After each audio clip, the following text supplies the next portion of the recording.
Okay, well, I guess we'll start this video off with Shiny Snubbull. Awesome, I've just finished doing a Poke raid, about to head to another one, and just clicked on one, and it was like, oh, it's a shame that's not shiny. Clicked on the next one, shiny. So, definitely take that. So we'll give it goldenrod like normal Pokeball, catch this little bugger, and then I guess we'll go to the next raid. So, try not to get run over while I do this.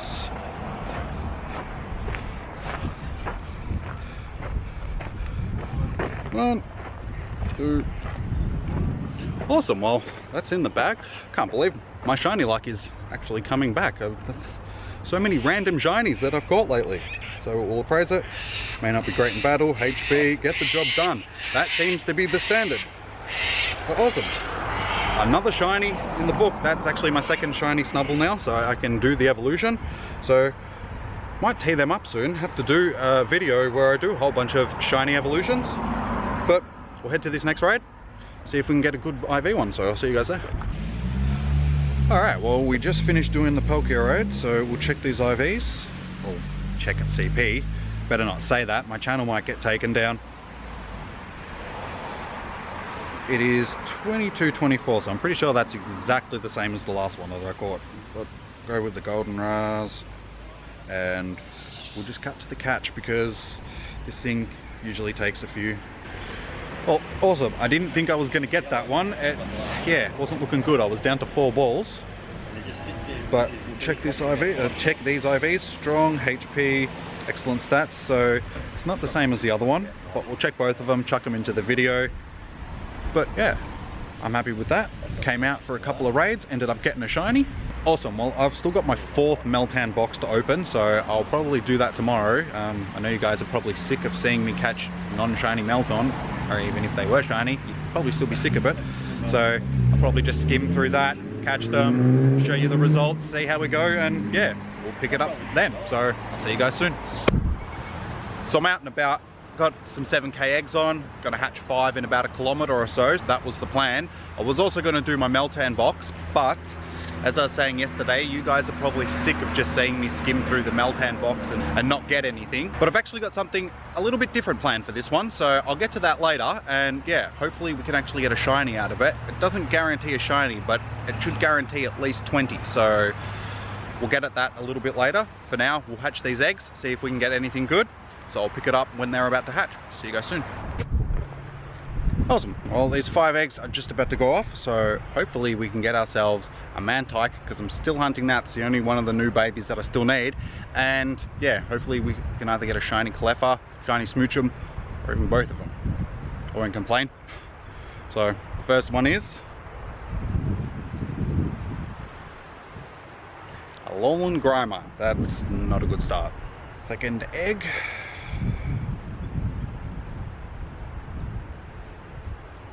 Igglybuff. Next egg, another Happiny. Alright, so they seem to be fairly common at this point. I've hatched 3 of them now. 4th egg, an Alolan Sandshrew. I haven't seen one of them for a while. And this is the last egg. I know that it is because I know that I only had 5 on.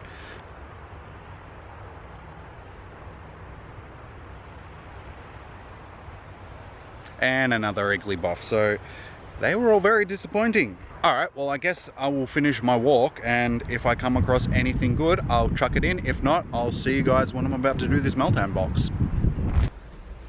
Alright, so I'm back home now, and it's time to do our 4th Meltan box, but this time around, like I mentioned, I'm actually going to try something a little bit different. One of the guys in our raid group actually sent this to me, so thanks Ben, but it's a thread that's been circulating on Reddit about how to guarantee 20 Meltan from your mystery box, so I'll link it below. To break it down, a Meltan is supposed to spawn every 90 seconds, and your box lasts for 30 minutes, so technically you should be able to get 20 from each box.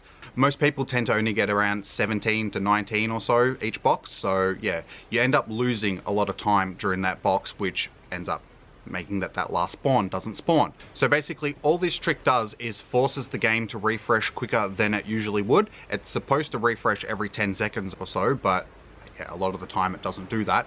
And yeah, it's a fairly straightforward trick. All that you're doing is just opening and closing the player tab, so there's not really much to it. It's not a hack that's, you know, hacking into the game, trying to get you extra spawns, guaranteed shinies, any of that sort of thing. It's just forcing the game to refresh and actually have the Meltan spawn every 90 seconds like they're supposed to. So basically, the idea behind it is just to open and close your player tab every 90 seconds or so. Give it a few seconds after you've done that, wait for something to spawn. If nothing spawns, try it again. And then yeah, give it a few seconds and then just keep doing that, and then hopefully you should be able to force the spawns in and get your 20 Meltan in one box. So yeah, it might be easier if you get a timer or something to actually do this, but it's probably easier just opening and closing the player tab for the whole 30 minutes. It may be a bit boring, but you should be able to guarantee yourself the 20 Meltan. So it can be done on other things other than just the player tab as well. Supposedly you can do it on Pokestops. It does the same thing, it forces the game to refresh. But you've got a lot of other spawns and that around Pokestops, things to distract you, things that, you know, you can misclick on, other things that'll just waste your time. So it's probably best if you find somewhere where you don't get a lot of spawns, say at your house even. You can just, I mean, you can do these sitting on your couch.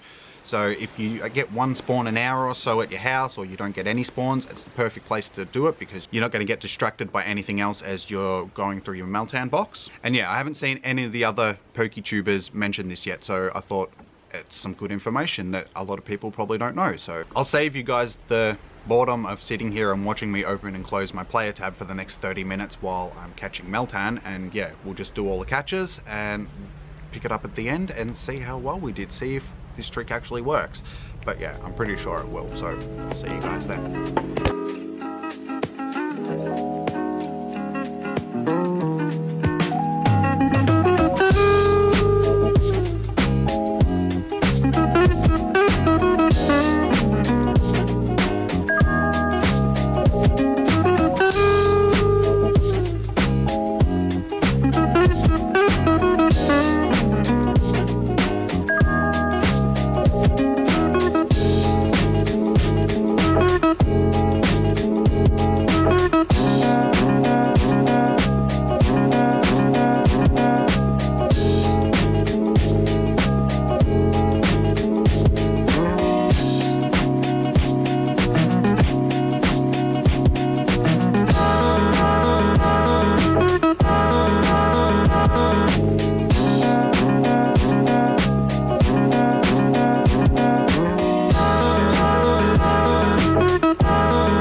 Guys, it actually works. I got my 20th with about 5 seconds left on the clock. If I did my timing a little bit better, I probably could have had a bit more left on. Supposedly you can finish with upwards of like 45 seconds left, but we did it. We got the 20. We actually confirmed that it works. So everybody get out there and start catching your 20 Meltans per box, and hopefully you'll have better luck and actually get a shiny out of one of them, unlike me. So yeah, just keep an eye on when one actually pops up, what time is on the box, and basically 90 seconds from then, the next one should pop up. So as long as you can get that around the right time, you should be able to get your 20 per box. Well, that's great. I'm glad that I could actually confirm that that works, and yeah, we can move on to the next portion of the video, which is the news, which we actually have quite a bit to go over now. I may as well start with what's probably the biggest thing, but it's also the thing that we have the least information about. But the data miners have been at it again and have found a new item in the network traffic, which is supposedly a team changing item. So we don't really have a lot of information to go on at this point, except that it's got a 365-day cooldown. So we've got a year in between being able to change teams, but that could change before it's released, or we might not even end up seeing this item, because like a lot of other things that end up in the network traffic, it just could be one of those assets that we never end up seeing. But it'd be good to see. It's one of the most requested things. So there's a lot of reasons why people would want to change teams, but I can also see this being very damaging to Instinct. I mean, they already suffer out of the 3 teams, being the one with the least amount of members, but I can see a lot of people wanting to leave to join the other teams just because the majority of the people that they raid with and so on are either on Mystic or Valor. So sorry, Instinct. I hope that some sort of balancing tool is put in place so it doesn't just completely skew the teams like they already are. But yeah, we'll see what they decide to do with it when we actually see it released in game. On to the next bit of news now, which is Niantic has actually announced another event, which is similar to the Phoebus event that we had, but this time it's featuring Clamperl, which is a new Gemfall Pokemon that we haven't seen yet. Discover more with limited research featuring Clamperl. It's time to put your research skills to the test. Professor Willow is looking to conduct limited research on the water-type Pokemon Clamperl. Spin the photo disc at nearby Pokestops to obtain field research tasks that lead to encounters with this tough-shelled bivalve Pokemon. While you're completing research, keep an eye out for other water-type Pokemon such as Krabby and Wailmer. See the details below. So awesome, Krabby and Wailmer are possible shinies. I have 3 Wailmer, I don't have any Krabbies, so I'll definitely be looking for the Krabbies. But there's no mention of Clamperl being shiny this time around, which is probably good, because that's probably what made the Phoebus research day so stressful, the fact that everybody was trying to get their shiny and you had limited time to do it. So the event dates and time: Europe, the Middle East, Africa and India. It's on February the 23rd from 10 AM to 1 PM. The Americas and Greenland, February 23rd from 11 AM to 2 PM. And the Asia Pacific, February 24th from 12 PM to 3 PM. So yeah, basically it's just running on the same time that our community days do, so whichever time your community day is on, that's when this event will be on. Features: receive 2 times catch Stardust for water-type Pokemon during the 3-hour window. Water-type Pokemon will appear more frequently in the wild during the event. Limited research tasks will be available when you spin photo discs at Pokestops. Completing the limited research tasks will award you with encounters with Clamperl. Clamperl might clam up during the limited research, so exploring is key. As long as you've collected the limited research during the event window, you can complete it at any time. Don't forget, you'll need to venture onward to many Pokestops in order to get new field research tasks to encounter as many Clamperl as possible. So that's cool. It's another event that's similar to the Phoebus one, but as I mentioned, it hopefully won't be as stressful as the Phoebus event, given that there's no shiny and people aren't going to be out hunting them. And also, Liz, the community manager at Niantic, has confirmed that Clamperl will be available in the wild after the event. So even if you do miss out, you'll still get your chance to catch a Clamperl afterwards. So Clamperl actually has 2 evolutions. It turns into Huntail and Gorbis. Now in the main series game, you either needed the Deep Sea Scale or the Deep Sea Tooth to be able to evolve one or the other. In this, because we've got the Sinnoh Stone now, I'm guessing that that's the item that we'll need to be able to evolve it, but there's no mention on how much candy we'll actually need. So yeah, catch as many as possible just so you've got the candy to evolve into whichever one you want, or both, when the time comes. Well, the last bit of news to go over in this video is Niantic has just announced that we're getting a special Latias raid weekend this weekend as well, to go with our Clamperl event. And yes, given that this is the second time that Latias is back in raids, it is a possible shiny this time. So we'll go over these details quickly. Challenge Latias in this special raid weekend. Trainers, are you ready for a challenge? From Friday, February 22nd to Monday, February 25th, there will be a special raid weekend. The legendary Pokemon Latias will be available in raid battles. Take a look at the details below. The dates and the times are what I've just said, from the 22nd to the 25th, from 1 PM PST, which is pretty standard for Pokemon Go events. So the features. the legendary Pokemon Latias will be joining raid battles. So that's pretty obvious. And if you're lucky, you may even encounter a shiny Latias. So they've confirmed, they usually do when we're going to get a shiny. So awesome, new shiny in raids, but they haven't given any indication that we're going to get a bunch of free raid passes like we usually do. I wouldn't assume so, given that it's across the entire weekend and not just one raid day. But Latias is actually one of the better looking shinies. I'll put it up here on the screen, and yeah, everybody be on the lookout, and hopefully you'll get lucky and get yourself a shiny. Looking for Latios? Fear not, trainer. Latios will appear during its own special raid weekend at a later date. So cool. They've also confirmed that we're going to get Latios in a future event, and yeah, I would assume that that would be shiny as well. Do you have what it takes to take on Latias? Get ready to go, trainer, and best of luck. Stay safe and happy exploring the Pokemon Go team. So that's awesome. We've got a few events coming up, and yeah, I can't wait to get out there and start hunting my shiny Latias.